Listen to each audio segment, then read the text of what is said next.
Chambers of the Occult may contain content that might not be suitable for all listeners. Listener discretion is advised.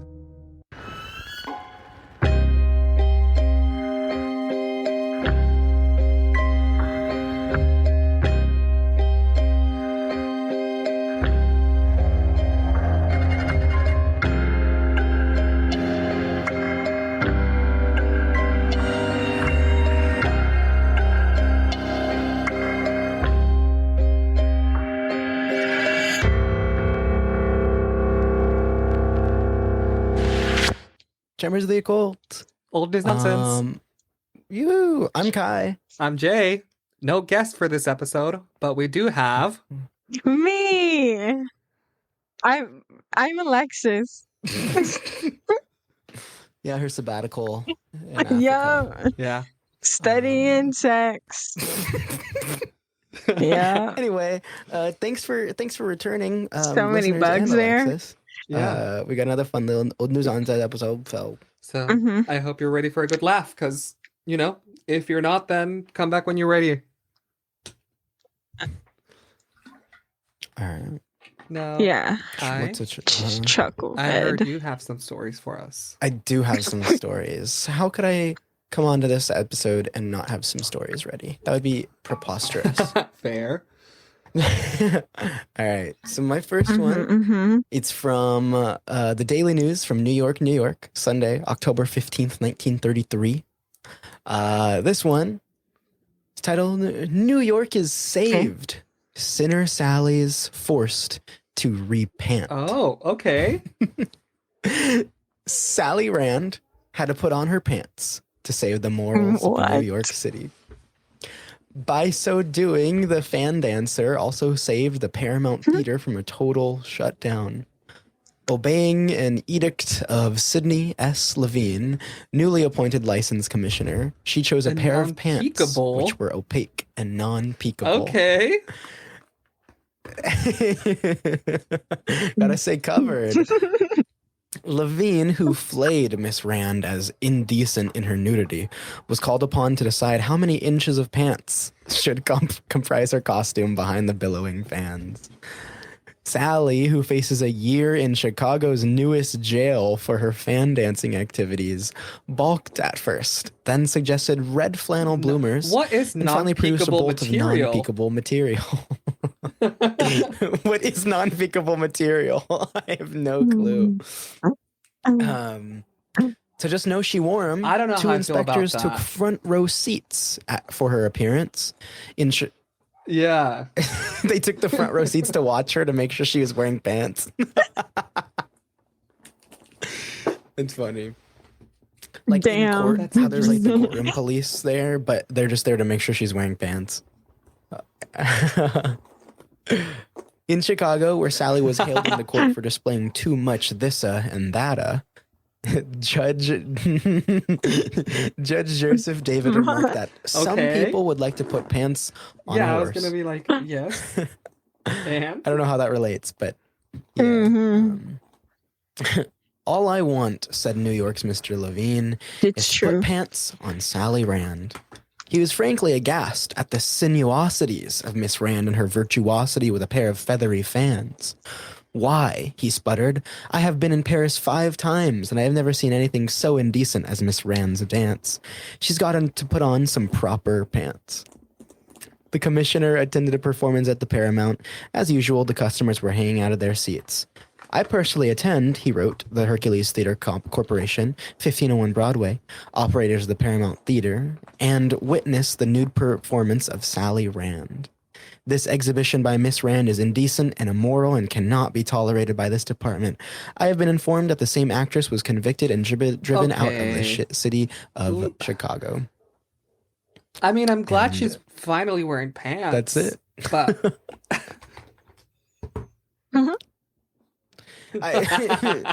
yeah, but also like why? Like she's just putting on a show. That is, you know, I'm okay with her not wearing pants as long as it's in the privacy of her home. True.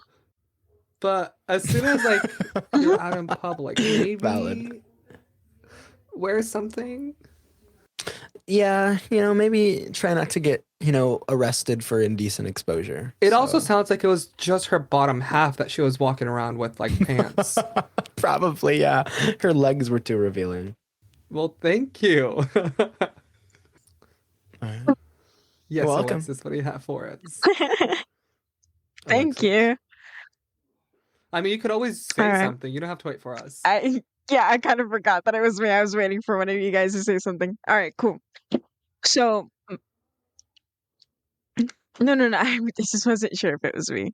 But my first one is super, super short. But I make up for it for the next two ones. But I wanted to share this because I thought this was just too amazing to put into a newspaper article, and it boggled my mind a little bit. So I'm gonna send it to you guys in the link in the instant message through here, whatever it's called. It basically just shows like a white background with cat chat and then a little cat logo right next to it with like a drawn cat underneath it as well. That's cute. And then it says handwritten is what it looks like. Yeah, right? Hairless cats.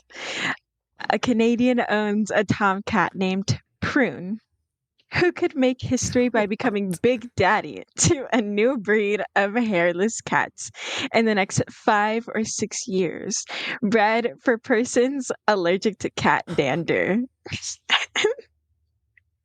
And it was posted by San Jacinto News Times in Shepherd, Texas, Thursday, September 5th, 1968.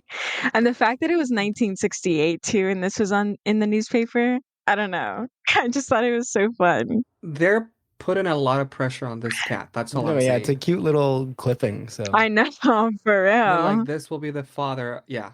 They really are. Big Daddy for a new breed of hairless cats. That's crazy, dude. Yeah, he holds the future of hairless cats in the palm of his paws. In the paw. In the paws. All right, that's it for me. Next. No, thank you. I like it. Thank you. Cool. So I have thank you. A simple I was gonna call it like a good gag, like a good laugh. I'm a chuckle. Okay. And basically it just says, another child terrorized by witch woman. And this one is from Los Angeles Times, Los Angeles, California.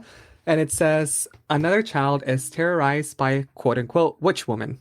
Okay. Last night was reported when Betty Jane Cochleas, 6 years of age, returned weeping to her alarmed mother, Miss Betty, of 827 East 27th Street. Once again, why they gave people's address, I don't know. Yeah. But it continues by saying, the eccentric woman who has abused several children lured Betty into a rusty Ford touring car near the girl's home.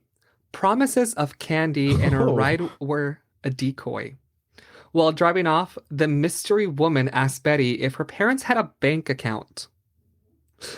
The car was stopped in an alley at the rear of Wadsworth Street School, a considerable distance from her home.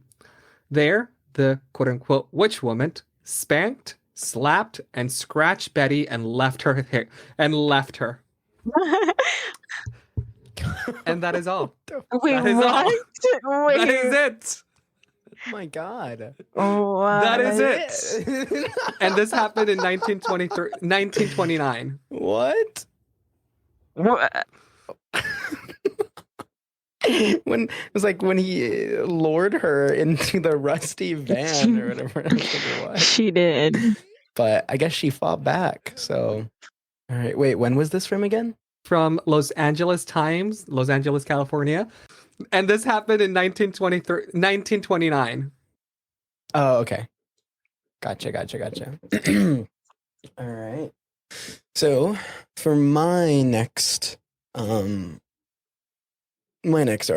this is from the Columbus Herald, Columbus, Indiana, Friday, July 29th, 1988. Bigger and better frog is a monster in jumping contest. Last year's Bartholomew County 4-H Fair frog jumping contest was, for Chad Hancher, well, a flop. Not so this year. The 6-year-old son of Ed and Marcia Rutan of Columbus went to last year's contest poised, confident, and ready. He left disappointed. Okay. He and his frog never got off the ground. Chad shouted. He pounded the ground. He even blew on his frog, all to no avail. He blew on the frog. Never even left the pad, said Marcia Rutan. So, this summer, the search was on for a bigger, better, more energetic frog. Chad found him in the wilds of Brown County, a frog so big Chad knew he had a monster on his hands. I had to call him Godzilla, Chad said Monday night. He was the biggest frog around. That's so cute. And after Monday evening's contest, the longest jumper, too, Godzilla, jumped 5 feet 8 inches to capture the 1988 title as Bartholomew County's Carl Lewis of the amphibious world. He sure jumped high, Chad said proudly of his championship partner. I thought he was going to jump into somebody's lap. Godzilla beat Jumping Jack, the frog of 7-year-old Brian Kessler of Old Nashville Road, and Big Mac, Nathan Gray's frog, in a championship jump-off. The three had each won their age divisions, beating 44 other competitors to reach the finals. Contestants range in age from 1.5-year-old Clint Fleming to Kelly Jarvis, whose entry blank revealed no age but adult. Luckily, no one suffered the disappointment of a frog who refused to budge. Often the problem wasn't getting a frog to jump, but getting him to stop. And the contestants put as much imagination into naming their frogs as they did into coaxing them to jump. There was the traditional Kermit, the inspirational Rocky, even the romantic lily pad lover. Still, it was the monstrous Godzilla that triumphed. Chad Hancher said it all. I sure am glad he went farther than last year. And that's it. This frog is just doing like a natural thing, just going around hopping and everyone's like amazed by it. Love it. Yeah, what do we? Godzilla the frog. Yeah. It's crazy. Godzilla the frog. Shout out to Godzilla the frog. Cool. Well, that's mine. I want a frog. Yeah. Okay. So I accidentally found another one that I really want to share because That's fine. No, it's fine. but it's also somewhat short, so sorry. But this was published by the Leader Telegram in I don't know how to pronounce this. I've never been here. Eau Claire, Wisconsin. Doesn't matter. It was published in Wisconsin. Okay, we'll take it. Wednesday, September 15th, 1976. And it's about the Corn Queen. Okay, go ahead, Corn Queen. Corn Queen. Corn Queen Kathy Studinski was crowned Miss Loyal Corn Festival Queen recently. She presided over I don't know how that's supposed to be said. That one, same thing. Presided over various festivities, including horse and tractor pulling, dances, and parades. She is the daughter of Mrs. Florence Studinski, Loyal. And that's it. And that's it? But do you guys want to see the Corn Queen? Some more corn. Yeah. Yeah. It's not a very good picture, but I like her smile. Here, I sent it. for the Let's listeners. tell the cat one. She is wearing this cute little tiara. She has like medium long hair. I don't know, bangs. She's wearing a little sash. Check out the Instagram or the Corn website. queen. We post the Yeah, if it's you wanna very follow cute. along. Very cute. Corn Queen. We love her. We love corn. So is this like still happening, or like do we still have Let me corn see. queens? Do last Corn Queen. Huh? Yeah, same thing. Wow, like a most recent corn I was queen. thinking like Google like autofilled it for you. Cassidy Parham, 2023 Corn Queen. So, tis still going on. I wonder like what goes into like those like corn queen pageants. Corn? Yes. I'm gonna run for corn queen. Yes. Yeah. I think I could win. Yeah. 2024 corn queen. Corn Queen. Now I have Jay. There might be like a theme going around with my stories, or maybe not. Mm-hmm. That's not for me to decide. That's for you and the listeners to decide. Mm-hmm. Yes, we shall judge. So this one is from Mama. From the Long Beach Telegram and the Long Beach Daily News from Long Beach, California. March 4th of 1920. 2000? No, 1920. And the headline says, constant use of Ouija board drives 7 people insane. What? Okay. See, okay. This is why. And then underneath that says, girl aged 15 introduces the device and convinces other 6 of its spiritual power. What? And yep, it says March 4th, under observation in the insane ward here today, are 7 persons who the police say were driven insane by constant use of Ouija boards. Okay. Among the unusual charges against them are, this is what they were charged with, that they held seances 24 hours long, that they burned $700 in currency to drive away evil spirits conjured by the Ouija boards, that they lured little children into their house and shaved their hair, burning it to drive away Ouija board spirits, that they did not feed the children, thus stolen, and that the children were found in the house in starving condition. And then it continues to say, the Ouija board developments center about Adeline Bottini, 15 years old, who is said to have introduced the boards and to have convinced the other six that spirits hovered over them day and night. When the police broke down the door, they had to break down the door. Mrs. Edward Moore screamed that her dead husband was there in spirit. Quote, and he will kill you, end quote. Oh. Yep. Adeline had divested herself of much of her clothing. Yeah. So maybe she knew you were Lady Kai. I mean, maybe she was, yeah. And the reason she divested her clothing was the better to communicate with the spirits. Makes reception that totally better. Makes sense. Yeah. And when the police arrived, she tried to throw off the remainder of her clothing.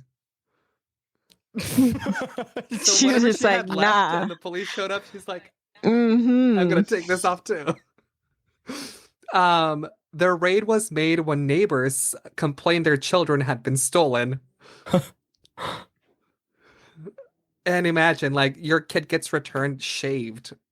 Yeah, what the hell? Dude, that's I'd be like, crazy. dude, what happened? Like, what did you get into? Yeah. Bingus, bro. Others found in the house were Mrs. Jose Salvadine and 3 men of her family and Mrs. Sagine Butini, mother of Adeline, so her grandmother. There were 4 Ouija boards in place. That's a lot. And that is all. See, this is why you want to play with Ouija boards? No. Not for 24 hours. How you? Yeah. There is rules behind the box. Dude, that's true. That's like saying that's never mind. I'm not gonna say anything. You're off. I so agree with you. Sure. Okay. Right. You do agree with me. As you should. I do. I so do. Okay. What's your story, Alexis? It's me? No, it's me. I was like, what? Alrighty. So mine is from, it's going to be a very useful, I would say, article. Mine wasn't. I see. It's from the Bellingham Herald in Bellingham, Washington. Wednesday, December 10th, 1986. And take some notes for this one, anyone listening, if you need some help, because this one is called Late to Work Again. Here's a handbook of great excuses. Okay. Damn it, I'm never late to work. Sure, buddy. You are late for work again. Problem, the car is running fine. The alarm clock isn't broken. The kids aren't sick, and the only jam you've messed with all morning had nothing to do with traffic. Besides, those excuses didn't work the first time you used them. Solution, stop screaming and start dreaming. A creative explanation for your tardiness might just wash with the boss. Some choice examples were unearthed from left field recently in a survey conducted for a Chicago-based firm. They include, quote, suddenly, the doors on the armored car in front of me opened up and $10 bills started flying out. It caused such a traffic jam that I was an hour late. Or the dog got a hold of my toupee and hid it somewhere in the basement. Okay. Yeah, what do we? Hey, when that happens. For real, I'll tell you. I spotted what looked like a flying saucer and followed it on the highway for about 50 miles. I still don't know what it was. Because, I see flying saucers all the time. What do we? Or you could go with, my parakeet spoke for the first time, so I waited for him to do it again so I could tape record it. I feel like that's a pretty good one. Okay, that is a good one. Special moment. Right? Yeah, it's a special moment. It is. Or my astrologer warned me not to come to work before noon on Wednesday. Something bad's gonna happen that day. Who has an astrologer? Like on standby? I don't know. Mine's right next to me. Nice. Whatcom County residents are just as creative in their excuses for being late. Officials at one large local company recalled an employee who claimed she was tardy, quote, because the toilet door fell on me, end quote. Hey, apparently that's a one-time use excuse. Yeah. Maybe twice. Couldn't have twice. Maybe twice. Yeah. Reduce, reuse, recycle. Yeah, I think that applies to other things. Apparently, the woman was in the restroom of a local tavern when a toilet stall door fell off, striking her head and causing a cut that required stitches. Oh, shit. Okay. Damn. Wow. Other excuses reported at the same company include, quote, I have no pants, quote. Okay. My girlfriend's cat died and I had to stay to console her. My son burned the bottoms of my feet. And it's the breakup of a love affair and I couldn't stand to go to work. A Whatcom County Sheriff Sergeant said he was late to work because raccoons had chewed through his alarm clock cord while he slept in a sleeping bag outside his home. Wow. Right. Yeah, totally believable. Several gentlemen farmers who work at Georgia Pacific Corporation have legitimately called in late because they were assisting in the birth of a calf. Oh my God. I could believe that, actually. I would be okay with that excuse. Me too. I'd be like, oh yeah, no problem. A local attorney reported, wait, what? I'd be like, send pics.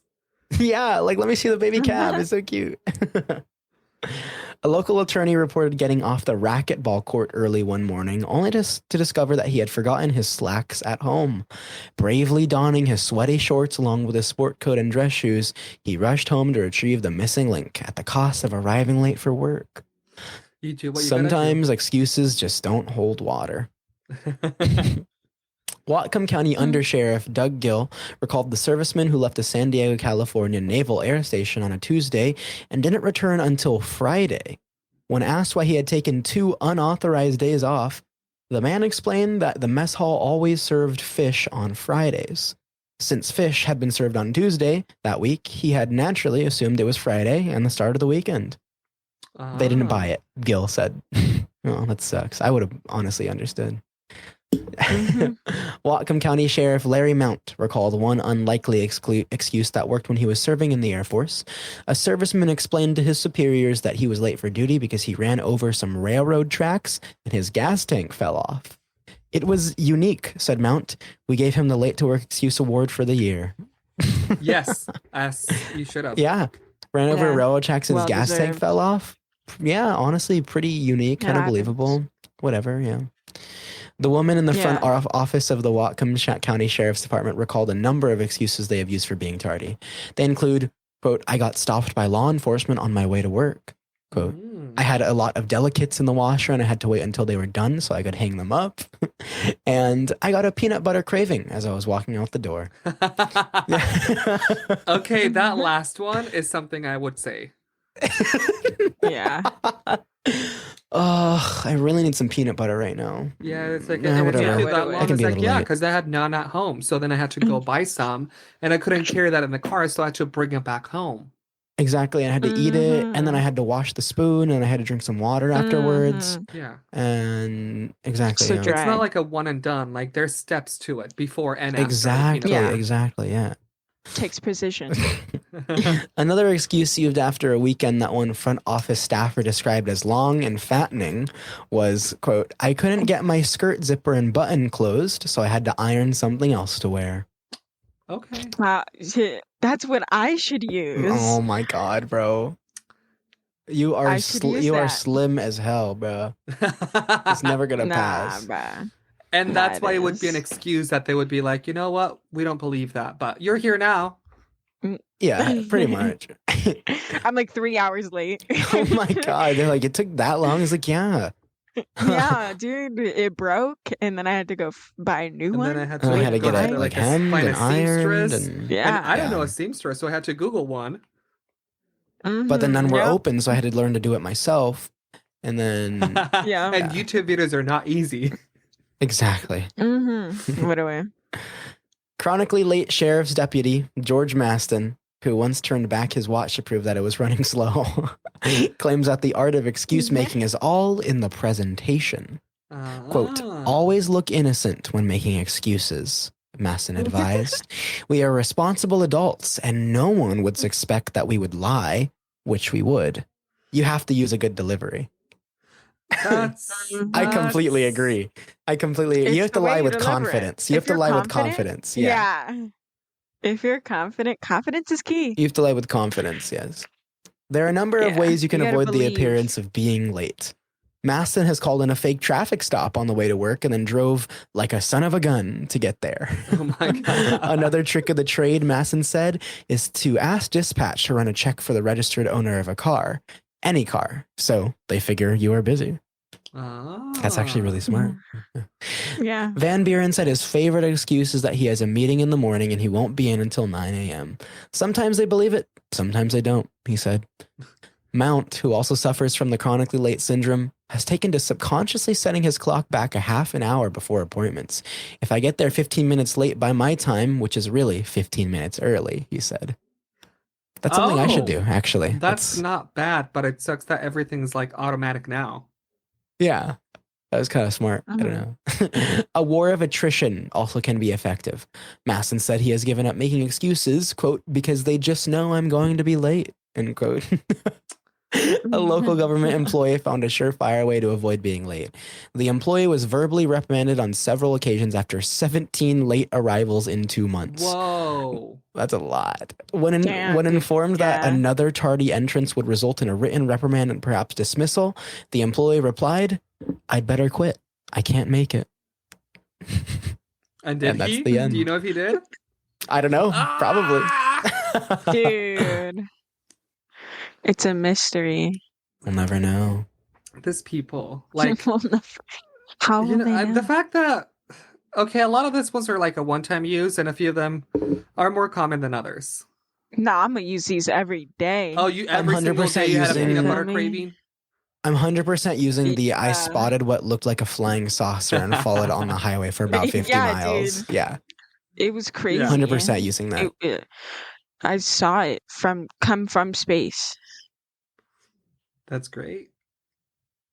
And they're going to be like, okay, here's your write-up. Now go get back in there. All right. Well, there's my third. Thank you. Thank you very much. You're welcome. Hope you took notes. All right. Yeah, I did, actually.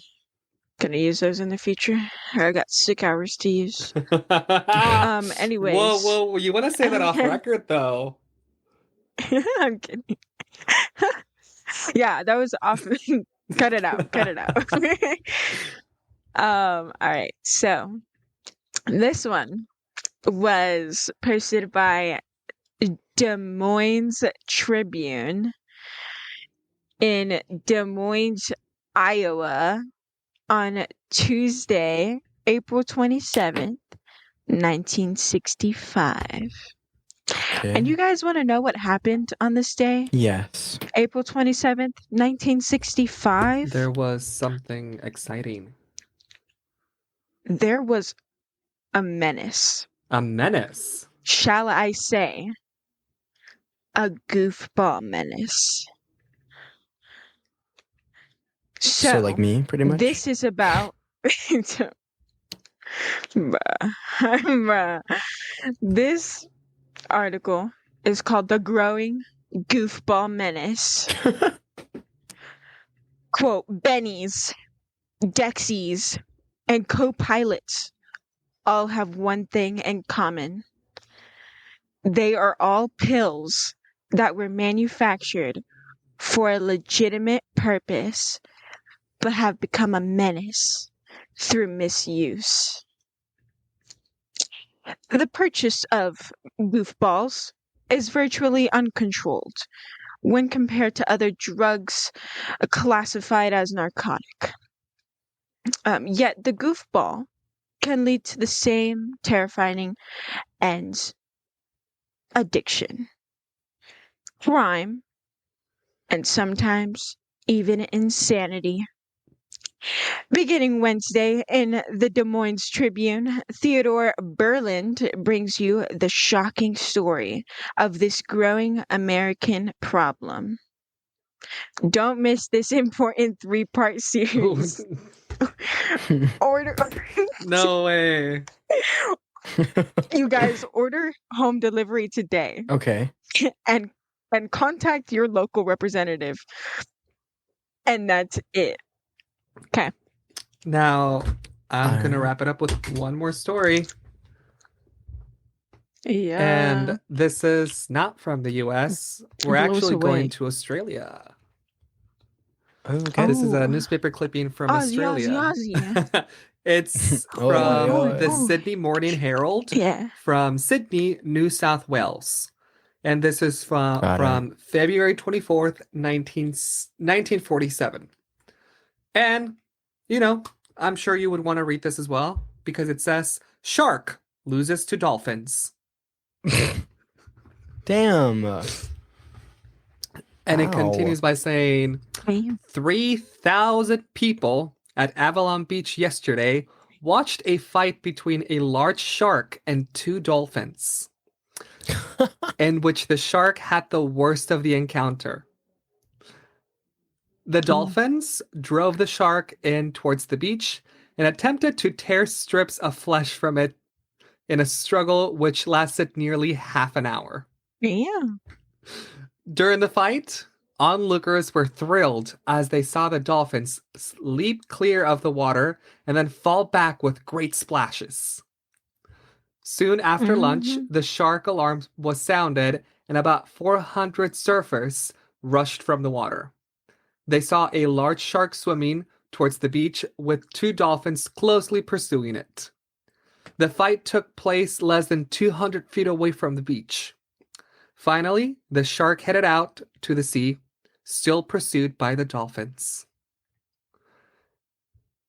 You know? Damn. So the dolphins were in like hot pursuit of the shark. Yeah. So that sucks. 3,000 people saw this, and I was not one of them. Oh. But yeah. That is so sad. I mean, I guess it kind of just shows you how people are like, yeah, like sharks are like the predators of the sea. And it's like, yeah, unless you're going against 2 dolphins. Yeah. No, and like at first you're like, oh yeah, hell yeah, dolphins, chase that shark away. But then you realize that like dolphins are actually kind of assholes, and sharks most of the time are pretty I mean, nice. I feel like that applies for like every animal, just like humans. Like they're not all assholes, but there is a few that are. True. Yeah. But with that, I think we'll wrap it up. All right. That's all. Thank you for listening once again to Old News Nonsense. See you next time. Thanks, Alexis, for being back. Yeah. Bye. Bye. Thanks for listening to Chambers of the Occult. For photos, sources, and anything else mentioned during the episode, check out our website at chambersoftheoccult.com. You'll find everything you need there if you do find yourself wanting more. You can also follow us on all of our socials at Chambers of the Occult and on Twitter at COTO Podcast. If you have any questions, comments, recommendations, personal anecdotes, or concerns, let us know. Fill out our contact form on our website, email us at chambersoftheoccult@gmail.com, or leave us a message on our socials. We would love to hear from you. And if you enjoyed what you heard, we would greatly appreciate it if you could drop a like, leave a comment, and subscribe. It is absolutely the best way to show your support, and it would mean the world. Until next time.